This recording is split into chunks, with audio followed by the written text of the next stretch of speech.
After 6 million years of boredom, the evolutionary ascent of our species from the last common ancestor with the chimpanzee, something extraordinary happened to us less than 100,000 years ago, which, by the way, is long after we'd become anatomically modern.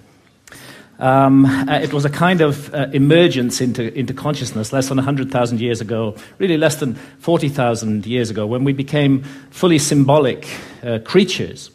And this great change has been defined as the single most important step forward in the evolution of human behavior, is intimately associated with the emergence of the great and transcendent rock and cave art all around the world.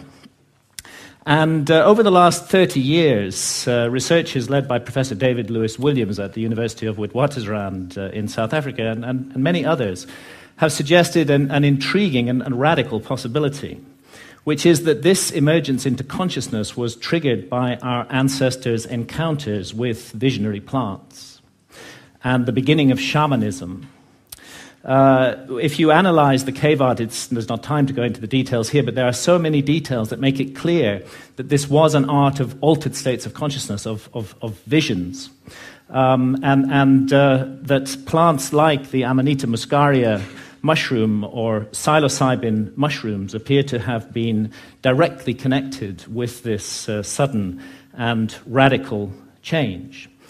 So to investigate this possibility, when I got interested in this mystery, I went down to the Amazon, where there are still surviving shamanistic cultures today, and where they drink the powerful visionary brew, ayahuasca, of which the active ingredient is dimethyltryptamine, DMT, which is actually closely related at the molecular level to psilocybin. Now, normally, DMT cannot be activated orally.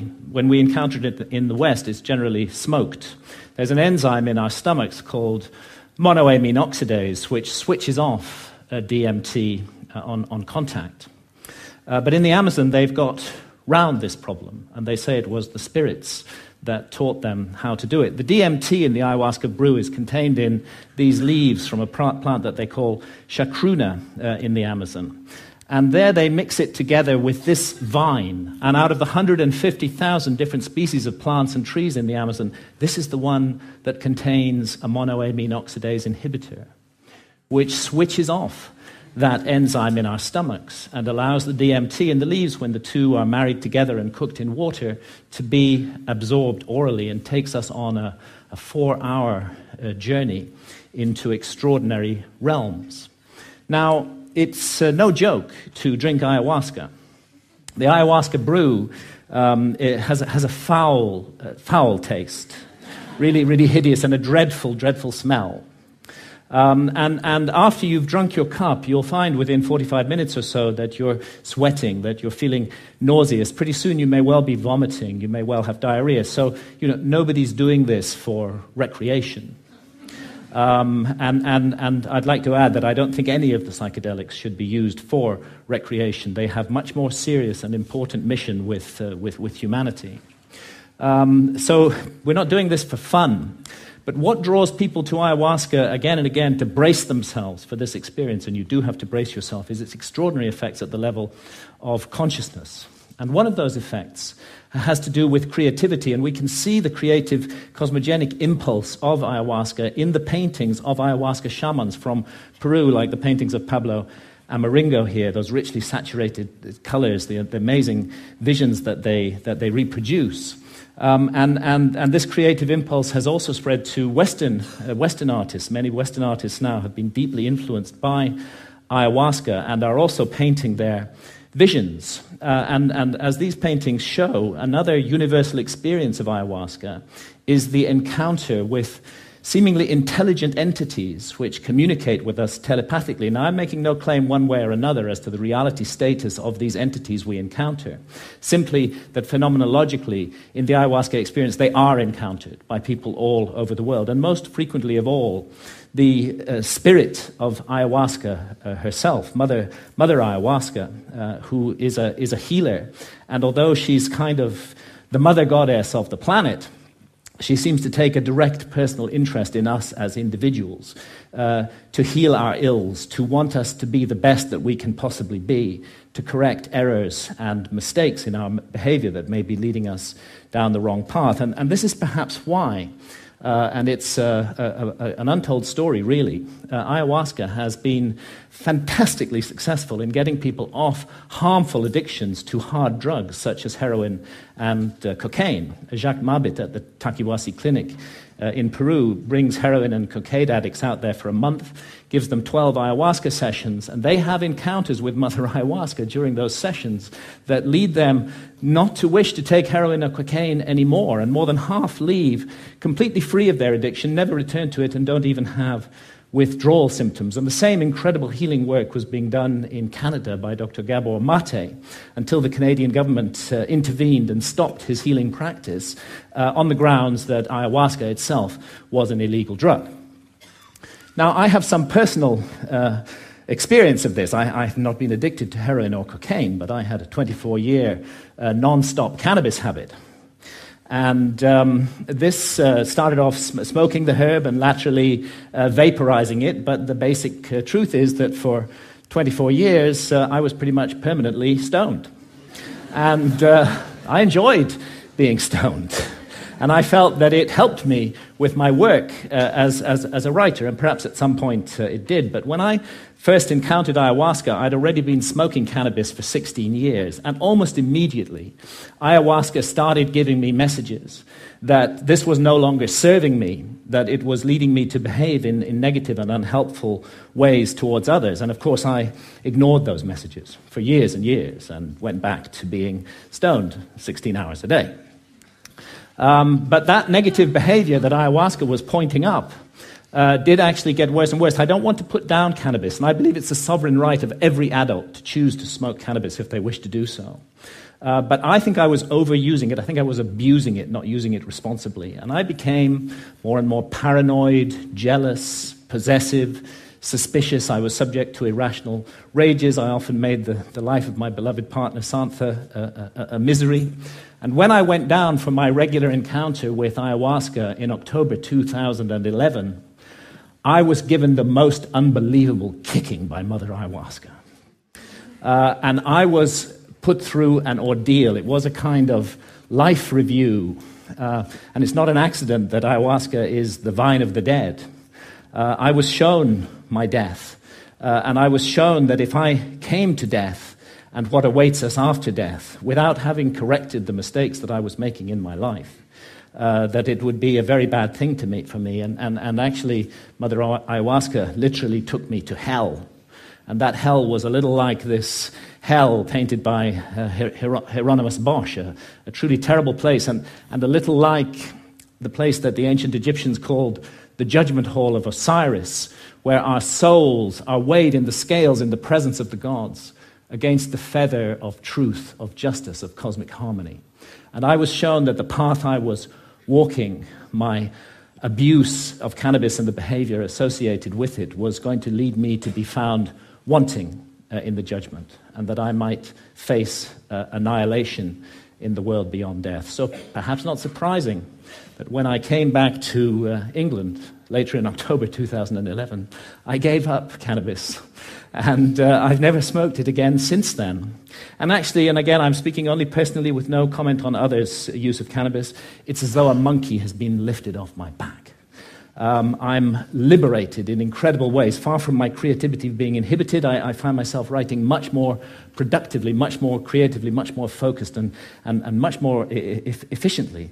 As well, and I've begun to be able to address those negative aspects of my behavior which cannabis had revealed, and hopefully to make myself slowly, it's a long progress, into a more nurturing, more loving, more positive person. And this whole transformation, it really has been a personal transformation for me, was made possible by this encounter with death that Mother Ayahuasca gave me. And, you know, that leads me to ask, what is death? Our materialist science reduces everything to matter. Materialist science in the West says that we are just meat, we're just our bodies. So when the brain is dead, that's the end of consciousness. There is no life after death. There is no soul. We just rot and are gone. But actually, many honest scientists should admit that consciousness is the greatest mystery of science, and that we don't know exactly how it works. The brain's involved in it in some way, but we're not sure how. Could be that the brain generates consciousness the way a generator makes electricity. If you hold to that paradigm, then of course you can't believe in life after death. When the generator's broken, consciousness is gone. But it's equally possible that the relationship, and nothing in neuroscience rules it out, that the relationship is more like the relationship of the TV signal to the TV set. And in that case, when the TV set is broken, of course, the TV signal continues. And this is the paradigm of all spiritual traditions, that we are immortal souls, temporarily incarnated in these physical forms to learn and to grow and to develop. And really, if we want to know about this mystery, the last people we should ask are materialist reductionist scientists. They have nothing to say on the matter at all. Let's go rather to the ancient Egyptians, who put their best minds to work for 3,000 years on the problem of death, and on the problem of how we should live our lives to prepare for what we will confront after death.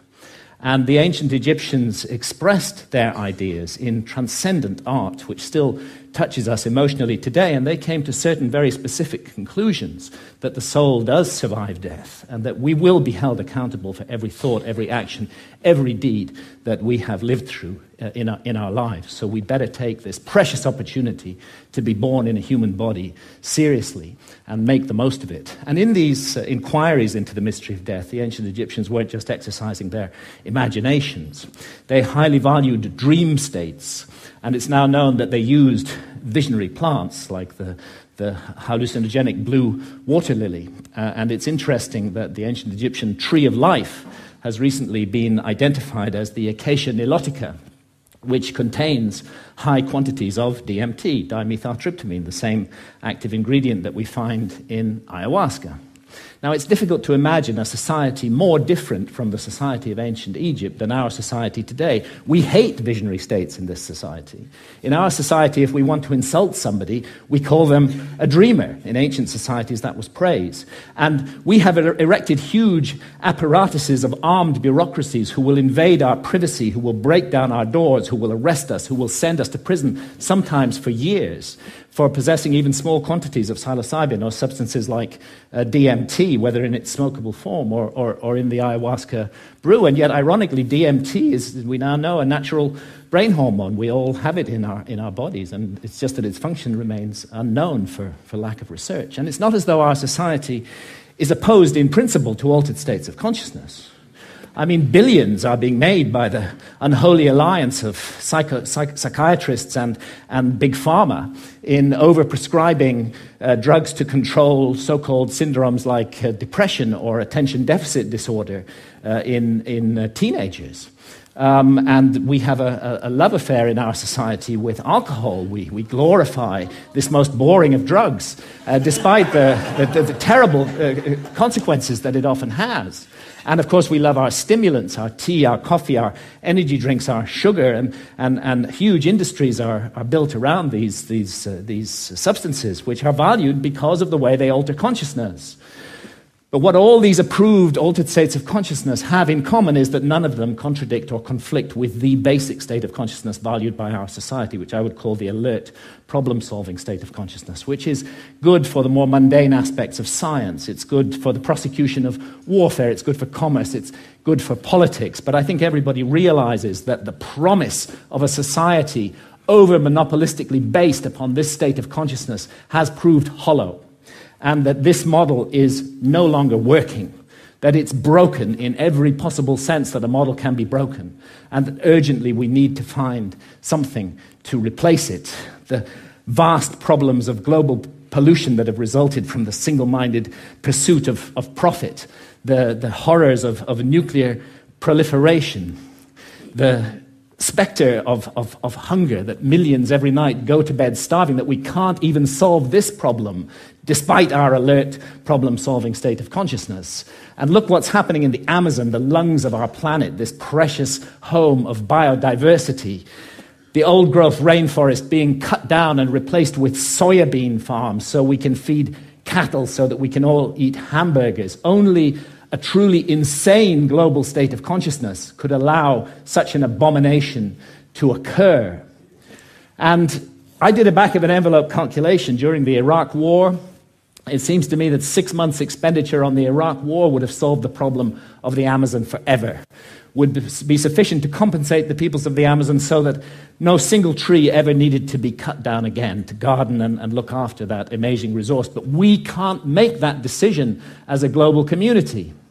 We can spend countless billions on warfare, on hatred, on fear, on suspicion, on division, but we can't get together the collective effort to save the lungs of our planet.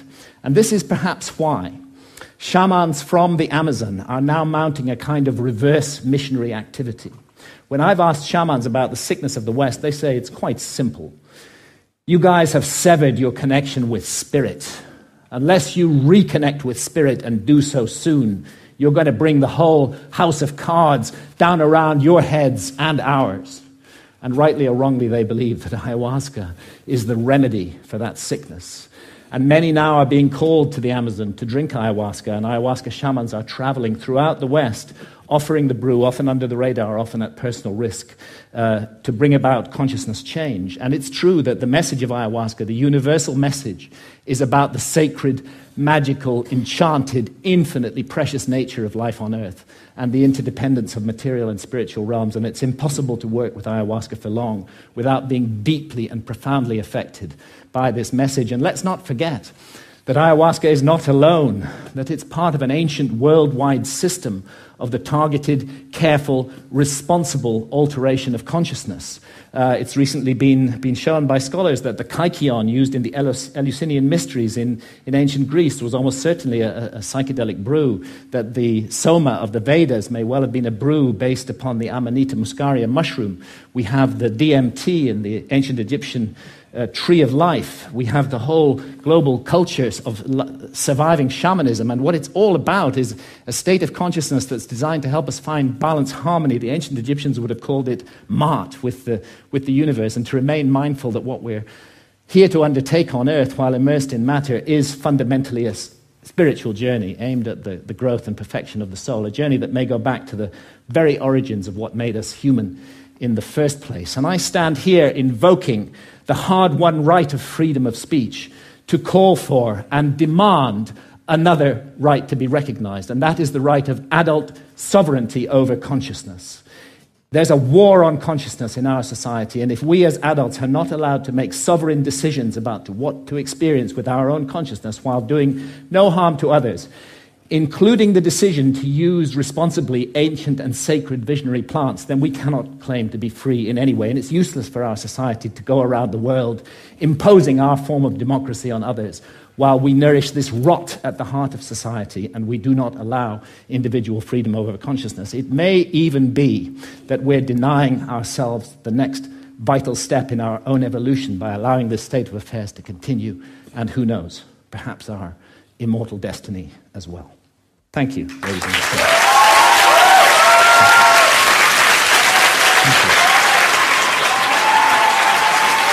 Thank you. Thank you.